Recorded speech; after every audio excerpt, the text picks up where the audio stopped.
নিঃশব্দ আকাশ, ধুলায় ঢেকে গেছে লঙ্কার ভূমি। দূরে রাবণের গর্জন, আগুনে লাল হয়ে উঠছে যুদ্ধক্ষেত্র। রামচন্দ্র ধনুক টানছেন, তীরের অগ্রভাগে জ্বলছে অগ্নিশিখা। সামনে দাঁড়িয়ে রাবণ, 10টি মুখে ক্রোধ, অহংকার আর শক্তি। রাম শান্ত কণ্ঠে বলেন, অধর্ম যত বড়ই হোক, ধর্ম তার থেকেও বেশি শক্তিশালী।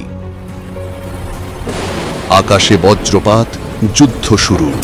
তলোয়ারের শব্দ, ধনুকের সুর, দেবতাদের গর্জন মিশে যায়। হনুমান গর্জে ওঠেন, বিভীষণ দৌড়ে আসে রামের পাশে। যুদ্ধ শুরু হলো।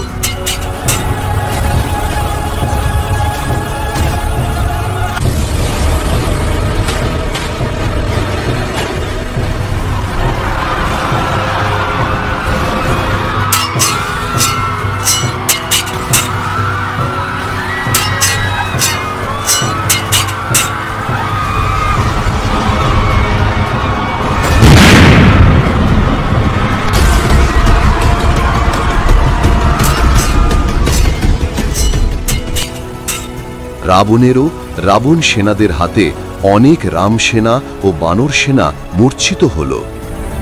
তখন হনুমান যুদ্ধের তটভূমিতে রাবণের সম্মুখে উপস্থিত হলেন। জয় শ্রীরাম। যুদ্ধ চলল।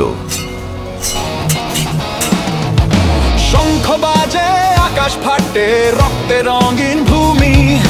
ধ্বজা তুলে রথে চড়ে নেমে আসে প্রাচীন ভূমি। তেজে জলে রণপুরুষ, তলোয়ারে সূর্য হাসে।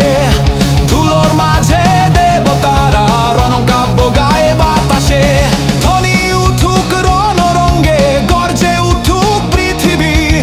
রক্তে লেখা ইতিহাসে আজ নতুন এক কবিতা লিখি। বীরের নাম জপে জপে আকাশ ফাটে, রক্তে রঙিন ভূমি। ধ্বজা তুলে রথে চড়ে নেমে আসে প্রাচীন ভূমি। তেজে জলে রণপুরুষ, তলোয়ারে সূর্য হাসে। ধুলোর মাঝে দেবতারা রণকাব্য গায়ে বাতাসে। ধ্বনি